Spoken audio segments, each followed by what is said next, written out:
आश्रम व्यवस्था के बारे में हम पढ़ेंगे। आश्रम व्यवस्था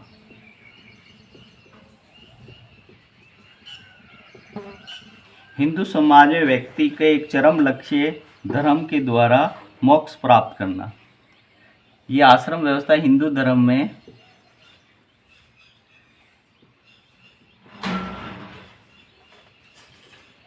धर्म के माध्यम से मोक्ष मनुष्य को कैसे प्राप्त हो, इसके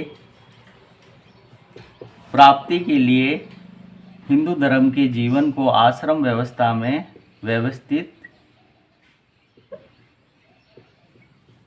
किया गया है। और इसी आश्रम व्यवस्था को व्यवस्थित जीवन जीने से मनुष्य जीवन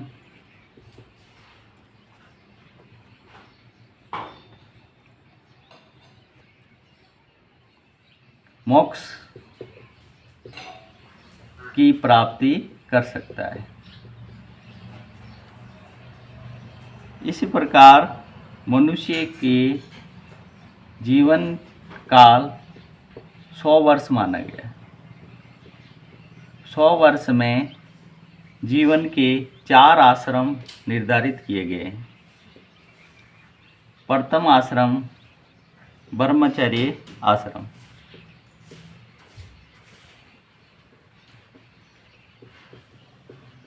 इस जीवन में 0 से 25 वर्ष तक मानी गई है।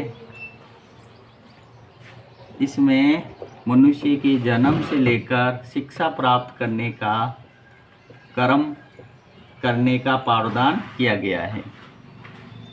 दूसरा आश्रम गृहस्थ आश्रम। इसमें 26 से 50 वर्ष तक का निर्धारण किया गया है। इसमें गृहस्थ जीवन व अपने परिवार का भरण पोषण कर्म का निर्धारण किया गया है। फिर वानप्रस्थ आश्रम। ये आश्रम 51 से 75 वर्ष तक माना गया है। इसमें मनुष्य के मोह माया त्याग कर केवल ब्राह्मण व धार्मिक प्रवृत्ति को अपनाने का निर्धारण किया गया है। पांचवा आश्रम संन्यास आश्रम। ये 76 वर्ष से 100 वर्ष के मध्य निर्धारण किया गया है।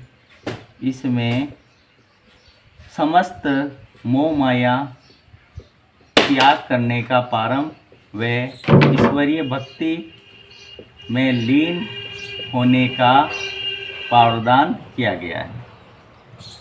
प्रत्येक आश्रम को एक तरफ तो दूसरे आश्रम की तैयारी के अवसर प्रदान करने के लिए हमारे हिंदू धर्म में व्यवस्थित प्रावधान किया गया है। इन आश्रम का महत्व मानसिक व बौद्धिक विकास में मदद मिलती है।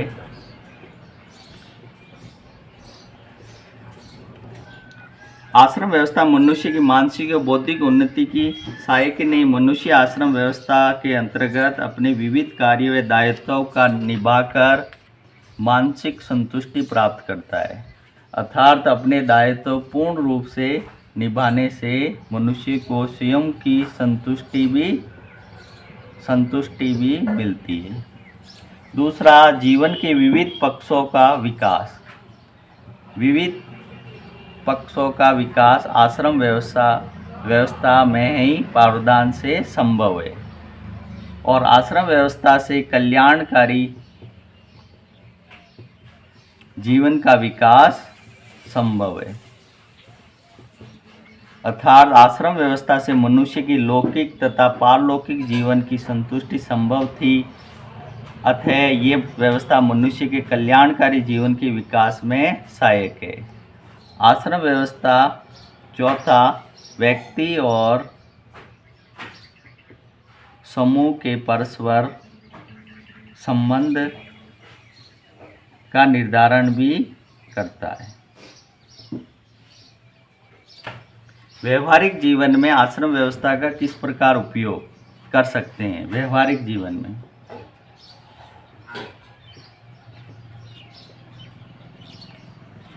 आश्रम व्यवस्था से मनुष्य के व्यवहारिक जीवन के विकास में सहायता मिलती है। मनुष्य को कब शिक्षा प्राप्त करनी चाहिए, कब उसे गृहस्थ बनकर सांसारिक जीवन व्यतीत करना चाहिए, कब उसे त्याग और विरक्त का जीवन व्यतीत करना चाहिए, इन सब का व्यवहारिक जानकारी मनुष्य के आश्रम व्यवस्था में ही मिलती है। अर्थात ये चारों आश्रम व्यवस्था सुचारू रूप से मनुष्य करने से अंत में मोक्ष की प्राप्ति संभव हो सकती है। यदि एक ही आश्रम में जैसे मोह माया लालच में पड़े रहेंगे तो मोक्ष की प्राप्ति हिंदू धर्म में असंभव है।